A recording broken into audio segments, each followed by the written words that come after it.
फुरकान हमीद में इरशाद फ़क़ीन वल मुतसद्दिक़ात जेके बाना ऐं बानियूं अल्लाह जी राह में ख़र्च करण वारा ख़ैरात करण वारा आहिनि। अल्लाह ताला यो तफ़सील बयान करे आखिर में फरमाए तो अअद्दल्लाहु लहुम मग़फ़िरतन व अजरन अज़ीमा। अल्लाह ताला उन्हनि जे लाइ बख़्शिश ऐं वॾा अजर तयार करे छॾिया आहिनि। जेके अल्लाह जी राह में ख़र्च कनि, अल्लाह जी राह में ख़ैरात कनि, अल्लाह जी राह में ॾियनि, पंहिंजे माल मझां रब जो हिस्सो कढनि। अल्लाह ताला जेको उन्हनि खे ॾिनो आहे, अल्लाह ताला जेको उन्हनि खे नवाज़ियो आहे, छो त पैसो ॾोकड़ माण्हू पंहिंजी महिनत सां न कमाईंदो आहे। जेको रिज़िक तव्हां वटि अचे थो या तव्हांजी ज़ाती महिनत न आहे, बल्कि इहा अल्लाह जी अता आहे, इहा रब जी महिरबानी आहे। रब पंहिंजी महिरबानी सां कंहिंखे घणो थो ॾे, कंहिंखे थोरो थो ॾे, इहा अल्लाह जी महिरबानी आहे। माण्हू चवंदा साईं महिनत सां थो मिले, असां महिनत था कयूं तॾहिं महिनत सां थो मिले। महिनत सां सॼो ॾींहुं लोड़ण सां रिज़िक लिखियल हुजे हा त दुनिया में हिन वक़्तु सभिनी खां वधीक अमीर तरीन गॾ हुजनि हा, छो त उहे वधीक महिनत था कनि, सॼो ॾींहुं महिनत था कनि, उहे उन्हनि वटि दौलत घणी हुजे हा। असुल महिनत न आहे, असुल आहे मुंहिंजे अल्लाह जी अता, मुंहिंजे रब जी महिरबानी आहे। अल्लाह जंहिंखे चाहे, कॾहिं कॾहिं ॾिसंदा आहियूं त थोरी महिनत सां अल्लाह घणो नवाज़ींदो आहे, कॾहिं घणी महिनत सां थोरी शइ मिलंदी आहे। इन जे करे साईं करीमन सल्लल्लाहु ताला अलैहि वसल्लम जी तालीमात मां असांखे ख़बर थी पवे त तव्हां अल्लाह जी राह में ख़ैरात कयो, अल्लाह जी राह में ॾियण वारा बणिजो, थोरो या घणो रब जी राह में ख़र्च कयो त अल्लाह ताला पंहिंजी रज़ा जा दरवाज़ा तव्हांजे मथां खोलींदो आहे। अमलनि में तमामु बहितरीन अमल आहे त माण्हू अल्लाह जी राह में ख़र्च करे। साईं जन फरमायो मा नक़सत सदक़तुम मिन मालिन, यादि रखो त अल्लाह जी राह में ॾियण सां तव्हांजे माल में कमी न ईंदी, घटिताई न ईंदी, बल्कि अल्लाह ताला तव्हांखे अञा वधाए छॾींदो जे तव्हां अल्लाह जी राह में ख़र्च कंदव। रुपयो जे रब जी राह में ॾियो त इहो तव्हांजे माल खे घटाईंदो न आहे, खुटाईंदो न आहे, कमी न आणींदो आहे, बल्कि साईं दा फरमाइनि इहो तव्हांजे माल खे वधाइण जो सबबु आहे। वमा ज़ादल्लाहु अब्दन बिअफ़विन इल्ला इज़्ज़ा। साईं दा फरमाइनि ऐं कंहिंखे माफ़ करण सां तव्हांजी इज़त घटिबी कोन, तव्हांजी इज़त में बि अल्लाह ताला इज़ाफ़ो फरमाईंदो आहे। अमा तवादा अहदुन लिल्लाहि इल्ला रफ़अहुल्लाह। जेको माण्हू अल्लाह जे ख़ातिर तवाज़ो इख्तियार करे, आजिज़ी ऐं इनकिसारी इख्तियार करे, को माण्हू मुतकब्बिर आहे, तकब्बुर थो करे, ऐं वरी उन साम्हूं आजिज़ी इख्तियार करे, साईं दा फरमाइनि त आजिज़ी इख्तियार करण वारे जे अल्लाह ताला दरजात खे ईअं बुलंद कंदो जो जहान ॾिसंदा त आजिज़ी करण वारे जी इज़त खे अल्लाह केतिरो वधायो आहे। मदीने वारे साईं कसम खणी आहे, कसम खयो आहे ॻाल्हि हिकिड़ियुनि ॻाल्हियुनि ते, कसम खणी इरशाद फरमायो, नबी कसम न बि खणे त असांजे लाइ उहा ॻाल्हि हक़ आहे। मदीने वारे साईं जो फरमान सम्झो तई असां मुस्लमाननि जे लाइ पत्थर ते लकीर आहे।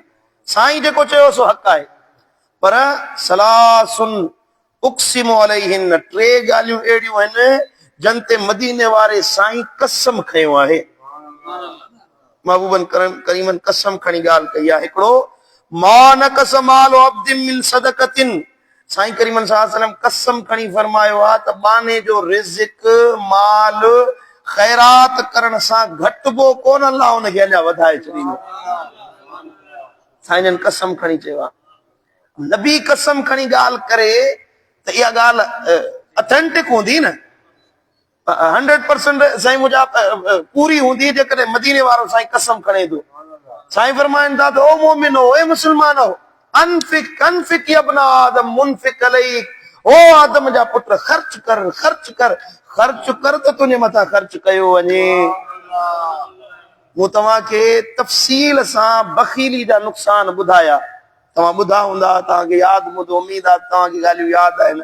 बखीली जा कंजूसी जा नुक़सान जेके आहिनि असरात आहिनि जानी माली दुनियावी उखरवी बरज़खी सभई नुक़सान तव्हांखे ॿुधाया आहिनि उन्हनि सभिनी नुक़साननि जो भरपाओ ऐं उन नुक़साननि में फ़ाइदे में वञण जे लाइ वाहिद ज़रियो आहे जेके बखीली जे ज़रिए तव्हांजे मथां मुसीबतूं आयूं उन्हनि जो हल इहो आहे तव्हां पंहिंजे माल मां अल्लाह जी राह में ख़ैरात कंदा वला ज़ुलिम अब्दुन मज़लमतुन सबर अलैहा इल्ला ज़ादहुल्लाहु इज़्ज़ा वो माण्हू जंहिं ते ज़ुल्म कयो वञे ऐं उन ज़ुल्म जे मथां सब्र करे साईं फरमायो मां कसम थो खणा त अल्लाह ताला उन माण्हू जे सब्र कयो अल्लाह उनजी इज़त खे वधाए छॾींदो ऐं टीं ॻाल्हि जंहिं ते मथां मदीने वारे सां कसम कयो वला फतह अब्दुन बाब मसअलतिन इल्ला फतह अल्लाहु अलैहि बाब फ़क़्रिन हबीबन करीमन सल्लल्लाहु अलैहि वसल्लम फरमायो जेको माण्हू कसम खणी थो ॻाल्हि कयां जेको माण्हू सुवाल जो दरवाज़ो पाण ते खोलींदो हिकिड़ो त माण्हू ख़र्च थो करे ॿियो वरी माण्हुनि खां घुर सुवाल थो करे सुवाल करे मूंखे हीअ शइ ॾियो मूंखे उहा शइ ॾियो सुवाल करे साईं जन फरमायो मूंखे कसम आहे मां उन माण्हू जे लाइ अल्लाह ताला फ़क़ीरी जा गुरबत जा मिसकीनी जा दरवाज़ा खोले छॾींदो जेको ॿियनि खां सुवाल करे सुवाल करणो आहे त अल्लाह खां कयो न घुर करणी आहे त रब खां कयो अर्ज़ करणो आहे त अल्लाह खां कयो न त फ़क़ीरी मिसकीनी मोहताजी वठी वेंदी आहे अल्लाह ताला शाल पनाह में रखे साईं करीमन सल्लल्लाहु अलैहि वसल्लम फरमायो बैना रजुलुन फी फलातिन मिनल अर्दि फसमिअ सौतम मिन सहाबतिन इसके हदीकत फुलानिन साईं करीमन सल्लल्लाहु अलैहि वसल्लम फरमायो त हिकिड़ो माण्हू हुजे के बाग में ऐं उते आवाज़ ॿुधे त मुंहिंजी ॿनी खे पाणी ॾे फतनहा ज़ालिक सहाब फअफ़रग माअहू फी हर्रतिन ऐं पोइ उन गर्मी जी मौसम में उन ॿनी खे पाणी ॾिनो ऐं उन पाणी ॾियण खां बाद में फारिग थियो पोइ उन मंझां फसुल फुटे उन मंझां साईं मुंहिंजा फसल पैदा थियनि उन मां बाग तयारु थिए उन मंझां सुहिणो बाग तयारु थी दंग थिए पोइ उन फसल मंझां माण्हू फल खणे पोइ जॾहिं फसल तयारु थींदो आहे फल मिलंदो आहे त माने केॾी ख़ुशी थींदी आहे केॾी फरहत थींदी आहे मिसाल तौरु माण्हू हिकिड़े ॿनी में करे थो सारियुनि जो फसल आहे हाणे पोख शुरू थींदी गर्मी जी मौसम हूंदी उनखे हर ॾींदो उनखे दवा ॾींदो उनखे बिज ॾींदो उन ते महिनत कंदो पाणी जा वारा वराईंदो गर्मी सर्दी में साईं फरमायो त जेॾी महिल फसल लहंदो आहे त उनखे केतिरी ख़ुशी थींदी आहे ईअं ई ख़ैरात करणु अल्लाह जी राह में ॾियणु रब जी राह में अता करणु इहो बज़ाहिर मुश्किल लॻंदो आहे ईअं जीअं हारी जे लाइ गर्मी में महिनत करणु आहे ॾुखियो लॻंदो आहे छो त पंहिंजी कमाई आहे उहा ख़र्च करणु ॾुखी आहे मां पंहिंजी ज़ात ते ख़र्च कयां ॿियनि ते ख़र्च कयां ॾुखियो लॻंदो आहे पर साईं तो फरमाए जॾहिं क़यामत जो ॾिहाड़ो थींदो न उन फसल लुणण जो वक़्तु ईंदो जॾहिं अल्लाह जे इनामनि जी बारिश थींदी पोइ तोखे ख़बर पवंदी तूं चवंदे अल्लाह जे मां पंहिंजो सॼो माल अल्लाह जी राह में ख़ैरात करे छॾियां हा सुभान अल्लाह सुभान अल्लाह ऐं साईं करीमन सल्लल्लाहु तआला अलैहि वसल्लम फरमायो इन सदका लतुतफिउ अन अहलिहा हर्रल कुबूर बेशक ख़ैरात करण बाने जे कब्र खे थधो करे छॾींदी आहे जेको माण्हू अल्लाह जी राह में ख़ैरात थो करे त अल्लाह ताला उन ख़ैरात जे सदके उनजी कब्र खे थधो करे छॾींदो माना जन्नत जो बाग बणाए छॾींदो ऐं जॾहिं क़यामत जो ॾिहाड़ो थींदो हिकिड़ा ख़ुशि नसीब हूंदा जन खे अल्लाह ताला अर्श मुअल्ला जो सायो नसीब फरमाईंदो यौम ला ज़िल्ल इल्ला ज़िल्ल अर्शहु अर्श जे साए खां सवाइ ॿियो को सायो न हूंदो ॿियो को पाछो न हूंदो सिज नेज़े बराबरि हेठि लही ईंदो ज़मीन टामे जी बणिजी वेंदी तपश निटहण उस हूंदी ऐं माण्हू बेज़ार थी वेंदा अल्लाह जो हबीब तो फरमाए जन खे अर्श जो सायो नसीब न थियो पर इन्नमा यस्तज़िल्लुल मुमिनु यौमल क़ियामत फी ज़िल्ल सदक़तिही जेको माण्हू अल्लाह जी राह में ख़ैरात करण वारो आहे सदको ॾियण वारो आहे जॾहिं क़यामत जे ॾिहाड़े ईंदो त इहो सदको उनजे मथां छपर छांव करे बीही रहंदो उन क़यामत जे महशर जे मैदान जी जेका तपश उस हूंदी उन ॾिहाड़े जे सायो खपे त ख़ैरात कयो अल्लाह ताला तव्हांजे मथां उनजो सायो बणाए छॾींदो सुभान अल्लाह ऐं करीमन सल्लल्लाहु तआला अलैहि वसल्लम फरमायो इन अल्लाह अज़्ज़ व जल्ल ला युदखिलु बिल लुक़मति मिनल ख़ुब्ज़ि व क़ुब्सति तमरि व मिस्लिही मिम्मा यंतफ़िउ बिहिल मिस्कीन। हबीबन फरमायो त को माण्हू जेकर हिकिड़ो गिरह मानी जो कंहिंखे खाराए, मानी गिरह मतिलबु आहे त कंहिंखे मानी खारायो या कंहिंखे खजूर खारायो, बुखारे खे खजूर खारायो, खाराइण जे सदके सलासतुल जन्नत, टिन माण्हुनि खे अल्लाह ताला जन्नत में उमाणींदो। जेको माण्हू अल्लाह जी राह में ॾे, ख़र्च करे पंहिंजे घर मां ख़ैरात करे थो, मानी खाराए, खजूर खाराए, पाणी पियारे या घर में ॿी का जेका खाधे जी शइ आहे उहा खणी पेश करे थो। साईं फरमा हिकिड़ो रब्बल बैतल आमिर बि, हिकिड़ो उहो जेको घर धणी आहे, जंहिंजो ख़र्च आहे घर में मर्द आहे, उहो जेको ख़र्च करे थो, पैसो ॾोकड़ अटो लटो वठी थो ॾे, उहो घर में पहुचाए थो, हिकिड़ो त अल्लाह ताला उन जे लाइ जन्नत वाजिब कंदो आहे। ॿियो वज़ौजत तुस्लिहु, ऐं उहा औरत, उहा घरवारी, उहा माई जेका घर में मानी पचाईंदी आहे, पंहिंजो सामान संभालींदी आहे, जंहिंजे चवण सां ख़ैरात कई थी वञे, ॿी औरत अल्लाह ताला बख़्शे माफ़ करे छॾींदो आहे। वल ख़ादिमिल लज़ी युनाविलुल मिस्कीन, ऐं टियों उहो ख़ादिम जेको मालिक जे हुकुम ते उहो पैसा, उहा मानी, उहा खजूर, उहो खाधे जी शइ खणी ॿियनि खे ॾे, अल्लाह ताला इन ख़ैरात में उन ख़ादिम खे बख़्शे माफ़ फरमाए छॾींदो। ख़ैरात एॾो वॾो भलो अमल आहे जो घर धणी खे त अल्लाह बख़्शींदो, छो त उनजो ख़र्च आहे। हाणे उनजो ख़र्च आहे, माना इन नेकी में जेको शरीक थींदो वञे, ख़ैरात करण, अल्लाह जी राह में ॾियण, एॾो भलो अमल आहे, एॾो भलो अमल आहे जो जेको इन अमल में शरीक थींदो अल्लाह ताला उनखे बख़्शे माफ़ करे छॾींदो, उनखे जन्नत में दाख़िल फरमाईंदो। सुभान अल्लाह। ऐं ॿी हदीस मुबारक आहे सुनन नसाई, बुखारी शरीफ, मुस्लिम शरीफ, मुत्तफ़क़ अलैह, माना अहादीस में आहे। साईं ने फरमाया मा मिनकुम मिन अहदिन इल्ला सयुकल्लिमुहुल्लाहु लैस बैनहु व बैनहु तर्जुमान। क़यामत जे ॾिहाड़े तव्हां मां हिकिड़ो माण्हू अहिड़ो ईंदो जो अल्लाह जे हुज़ूर में पेश थींदो, उन जे विच में ऐं अल्लाह जे विच में ॿियो को तर्जुमान न हूंदो, माना लफ़्ज़नि जी सौदेबाज़ी करण वारो या अल्लाह ताला खे ॿुधाइण वारो, सिफारिश करण वारो न हूंदो। हे बानो हूंदो ऐं अल्लाह हूंदो। फयंज़ुरु अयमन मिन्हु फला यरा इल्ला मा क़द्दम फयंज़ुरु अशअम मिन्हु फला यरा इल्ला मा क़द्दम। अल्लाह ताला उन जे सॼे ॾिसंदो, खॿे ॾिसंदो, केर बि कोन हूंदो। वयंज़ुरु बैन यदैहि फला यरा इल्ला अन्नार, पोइ उहो माण्हू ॾिसंदो, उन जे अॻियां जहन्नम नज़र ईंदी।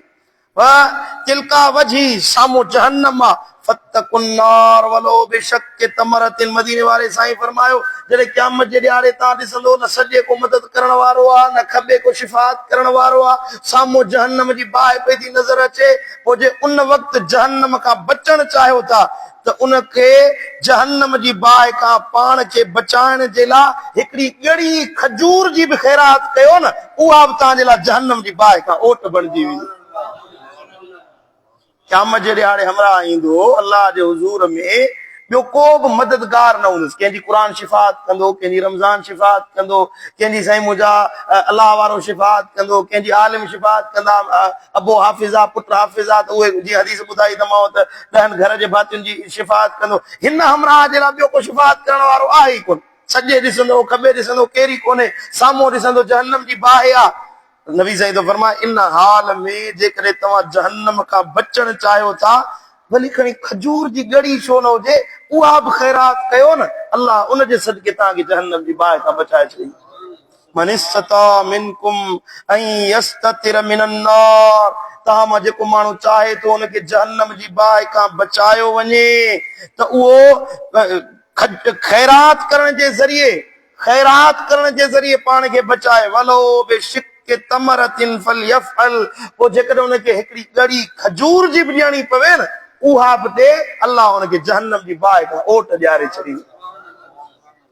सुभान अल्लाह। ऐं साईं जन फरमायो असदक़तो तसुद्दु सबईन बाबम मिनस्सूअ, जेको माण्हू अल्लाह जी राह में ख़ैरात करे त अल्लाह ताला उन जे लाइ 70 दरवाज़ा बदकारीअ वारा बंदि करे छॾींदो आहे।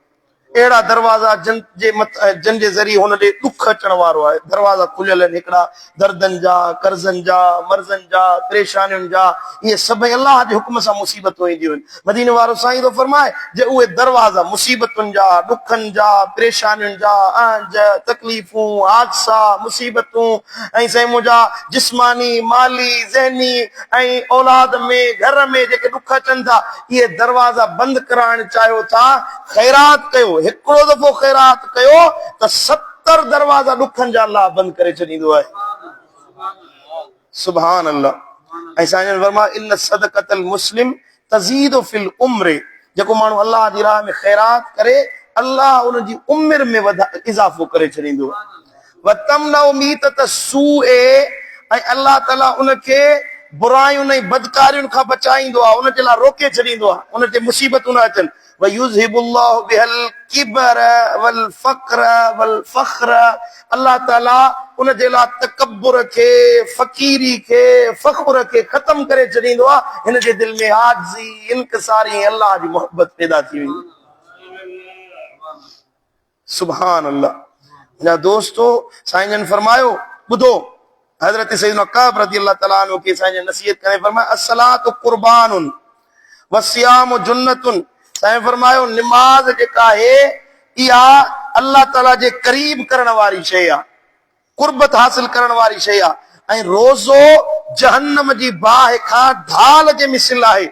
वसदक़तु तुत्फ़िउल ख़तीयत कमा युत्फ़िउल माउन नार, ऐं अल्लाह जी राह में ख़ैरात करण इहो गुनाहनि खे ईअं धोई छॾींदो आहे, ख़ैरात करण गुनाहनि खे ईअं मेटे छॾींदो आहे जे ॿरंदड़ बाहि खे पाणी विसाए छॾींदो आहे।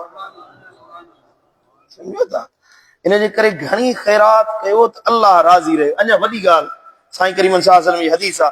साईं फरमाए इन सदक़त लतुत्फ़िउ ग़ज़ब रब, ऐं जेको माण्हू अल्लाह जी राह में ख़ैरात करे न, ख़ैरात करण जे सदके अल्लाह रब्बुल इज़्ज़त जो गुस्सो ऐं कावड़ ख़त्म थी वेंदो आहे। इहो अल्लाह जे कावड़ खे ख़त्म करण वारो अमल आहे। असांखे बदकारियूं थी थियूं वञनि, बदामालियूं थी थियूं वञनि, गुनाह थी था वञनि, अल्लाह ज़रूरु ॾमर पोइ हाणे रमज़ान जो महीनो आहे, का बेफ़रमानी थी वञे, हिन में अल्लाह अञा वधीक नाराज़ थींदो आहे जो शैतान बदिजी वियो, रहमत जा दरवाज़ा खुली विया, नेकी जे बदिले हज़ारे गुनाह तव्हांखे वधीक अजर मिलनि, वरी बेफ़रमानी था कयो, वरी गुनाहनि जा कम था कयो। उन रब जे ॾमर कहर गज़ब खां बचण चाहियो था, रब जी राह में ख़ैरात कयो, अल्लाह ताला जो गुस्सो ऐं कावड़ ख़त्म थी। छो त मदीने वारो साईं तो फरमाए असखी हबीबुल्लाह, अल्लाह सखी अल्लाह जो दोस्त आहे, करीबुम मिन अल्लाह, करीबुम मिन अन्नास, करीबुम मिनल जन्नत। सखावत करण वारो माण्हू अल्लाह जे वेझो हूंदो आहे, माण्हुनि जे वेझो हूंदो आहे, जन्नत जे क़रीब थी वेंदो आहे। बईदुम मिनन नार, इहो अल्लाह जी राह में ॾियण वारो उनखे अल्लाह ताला जहन्नम जी बाहि खां परे करे छॾींदो। ऐं कुझु बुज़ुर्गनि जो कौल आहे त सखी अल्लाह जो दोस्त आहे, वलो कान फासिका, भली खणी फासिक ऐं फाजिर छो न हुजे, गुनहगार छो न हुजे, पर अल्लाह ताला जी राह में ख़र्च करे त अल्लाह ताला उन जे मथां पंहिंजी रहमत वसाए छॾींदो। हूअं गुनाह थो करे, हूअं त बदकारी थो करे, पर ख़ैरात करे, चङो कमु करे त अल्लाह ताला खे, मूं सुबुह जो तव्हांखे अर्ज़ु कयो त अल्लाह ताला खे पंहिंजी मख़लूक ॾाढी प्यारी आहे, अल्लाह खे पंहिंजी मख़लूक सां ॾाढो प्यार। हाणे तव्हां जेको माली ख़र्च कयो था, इहो अल्लाह जी मख़लूक खे नफ़ो पहुचाए रहिया आहियो। तव्हां मानी खाराई, कंहिंखे कपिड़ा पाराया, कंहिंजी उञ लाथी, कंहिंजो ॾुख लाथो, कंहिंखे जुती वठी ॾिनी, कंहिंखे तव्हां दुनिया जी का मुसीबत हटाई, तव्हांजे माल जे ज़रिए के मुस्लमान जो भलो थी वियो, त अल्लाह ॾाढो इन ॻाल्हि ते ख़ुशि थींदो आहे, रब ॾाढो राज़ी थींदो आहे। मुंहिंजा दोस्तो, पंहिंजे दिलि मां बुख़ुल खे ख़त्म कयो। मुस्लमान जे दिलि में बुख़ुल त मुमकिन ई न आहे त हुनजे ईमान हुजे वरी बुख़ुल बि हुजे, ईअं मुमकिन ई न आहे। इन जे करे जेतिरो थी सघे, ईअं ज़रूरी न आहे त तव्हां साईं मुंहिंजा 200-300 देगूं रोज़ ख़ैरात करण वारा बणिजी वञो, या साईं मुंहिंजा लख रुपया लुटाए छॾियो, न।